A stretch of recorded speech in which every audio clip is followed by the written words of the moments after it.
Hello friends, welcome on your YouTube channel Raj study point. आज हम history class 8 chapter 6 बुनकर, लोहा बनाने वाले और फैक्ट्री मालिक, इस चैप्टर का फर्स्ट पार्ट हम अपने यूट्यूब चैनल पर अपलोड कर चुके हैं। यह हमारा सेकंड पार्ट है।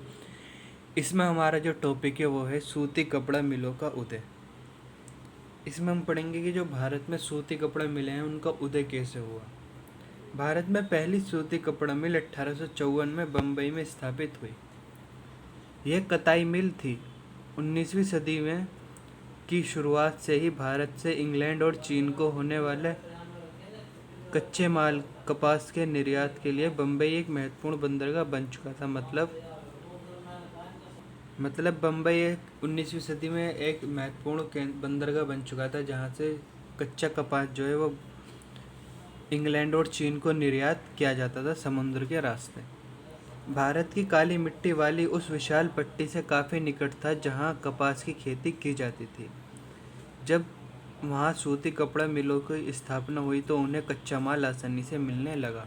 मतलब जैसे गुजरात और महाराष्ट्र, यहाँ पर कपास की खेती होती थी, तो यहाँ से बम्बई काफ़ी निकट था, जिससे कि इजीली उसका निर्यात भी हुआ करता था।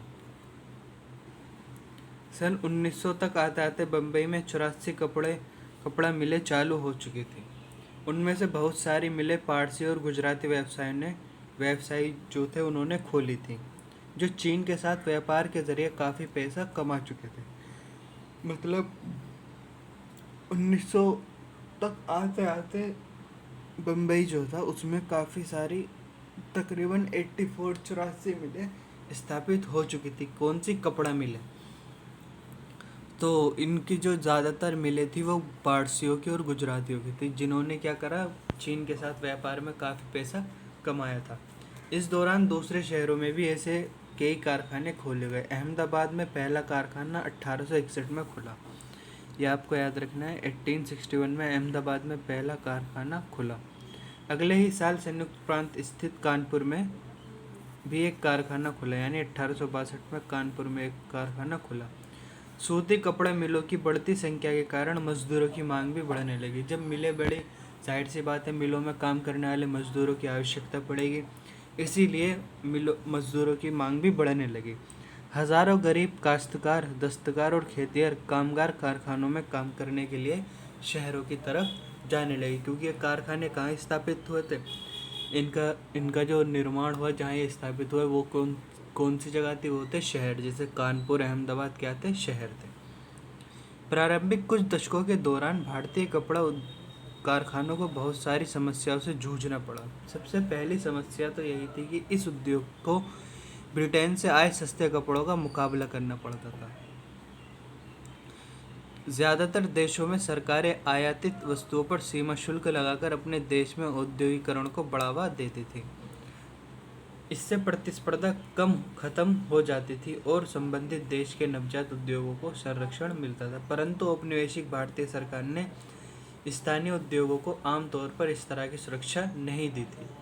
लिहाजा भारत में औद्योगिक सूती वस्त्र उत्पादन की पहली बड़ी लहर प्रथम विश्व युद्ध के समय दिखाई दी, जब ब्रिटेन से आने वाले कपड़े की मात्रा काफ़ी कमी आ गई मात्रा में, और सैनिक ज़रूरतों को पूरा करने के लिए भारतीय कारखानों से कपड़े का उत्पादन बढ़ाने की मांग की जाने लगी। इसमें क्या होता है, जैसे जो देश के उद्योग होते हैं उन्हें बचाने के लिए सरकार बाहर की जो कंपनियां होती हैं उनके लिए सीमा शुल्क लगाती है।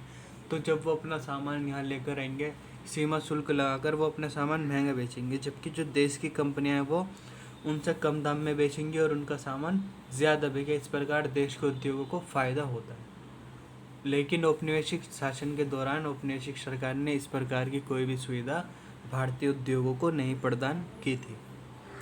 नेक्स्ट हमारा टॉपिक है टीपू सुल्तान की तलवार और वुड्स स्टील। टीपू सुल्तान जो है दक्षिण भारत यानी मैसूर जो है वहाँ के राजा थे।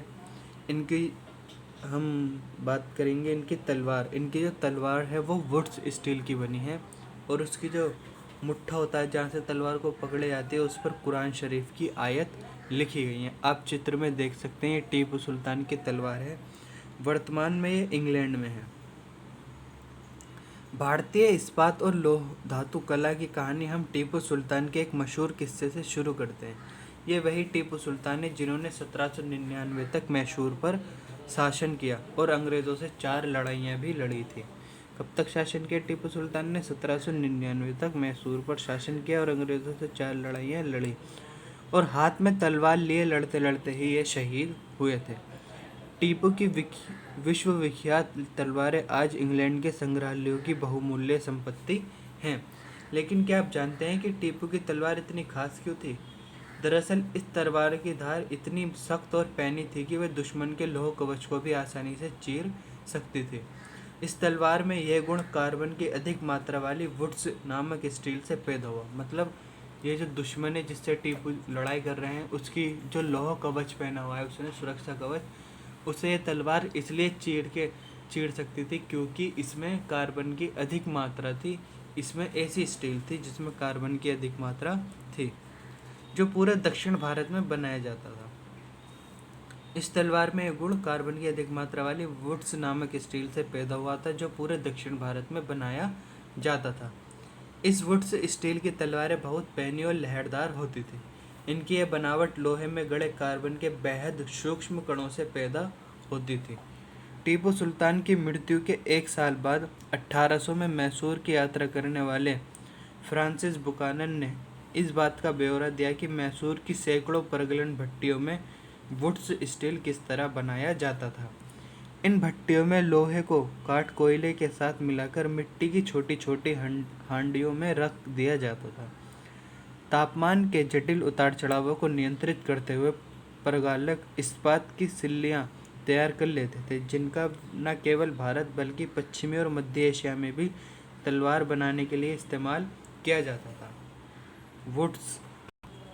वुड्स असल में कन्नड़ शब्द उक्कू, तेलुगु शब्द हुक्कू और तमिल व मलयालम शब्द उरुक्कू यानी स्टील का ही बिगड़ा हुआ अंग्रेजी रूप है। भारतीय वुड्स स्टील ने यूरोपीय वैज्ञानिकों को काफ़ी आकर्षित किया था। विश्व विख्यात वैज्ञानिक और बिजली व विद्युत चुंबकत्व का आविष्कार करने वाले माइकल फेराडे ने भारतीय वुड्स स्टील की विशेषताओं का 4 साल तक अध्ययन किया, परंतु दक्षिण भारत में इतनी प्रचलित वुड्स स्टील निर्माण प्रक्रिया 19वीं सदी के मध्य आते आते पूरी तरह लुप्त हो चुकी थी। ये जो वुड्स स्टील वहाँ काफ़ी प्रचलित थी दक्षिण भारत में, लेकिन 19वीं सदी के मध्य तक आते आते ये पूरी तरीके से लुप्त हो चुकी थी। नेक्स्ट हमारा टॉपिक है गांवों की उजड़ी भट्टियाँ। वुड्स स्टील उत्पादन के लिए लोहे के परिशोधन की बेहद परिष्कृत तकनीक ज़रूरी थी, परंतु भारत में 19वीं सदी के अंत तक लोहे का प्रगलन एक सामान्य गतिविधि थी, खासतौर से बिहार और मध्य भारत के हर एक जिले में।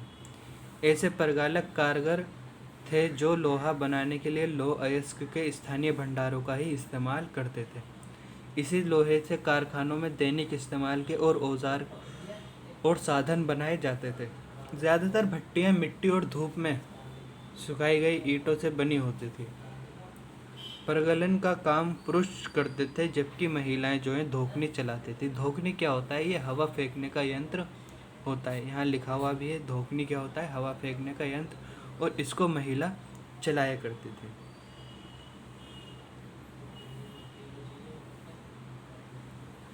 वे कोयले को लगातार दहकाने के लिए हवा फेंकती रहती थी। 19वीं सदी के अंत तक आते आते लोहे के प्रगलन का हुनर खत्म होने लगा था, क्योंकि ज़्यादातर गांवों में भट्टियाँ जो थी वो ठंडी पड़ चुकी थी और लोहे का उत्पादन गिरता जा रहा था। नेक्स्ट और लास्ट टॉपिक है हमारा भारत में लोहा व इस्पात कारखानों का उदय।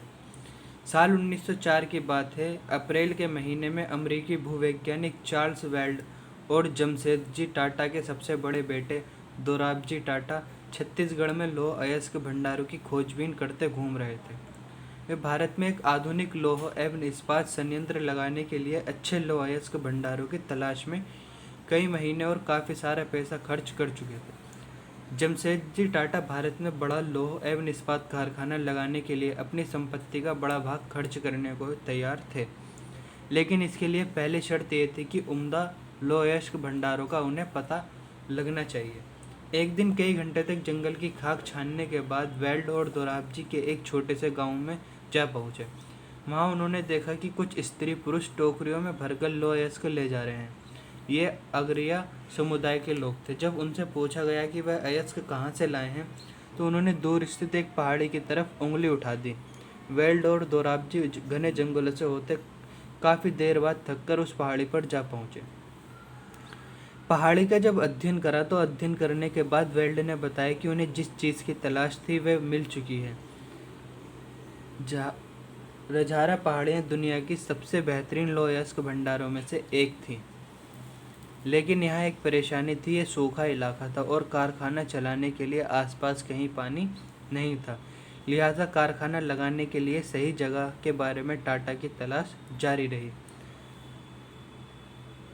अगरिया समुदाय के लोगों ने ही लौह अयस्क का एक और स्रोत ढूंढने में मदद दी, जहाँ से बाद में भिलाई स्टील संयंत्र को अयस्क की आपूर्ति की गई।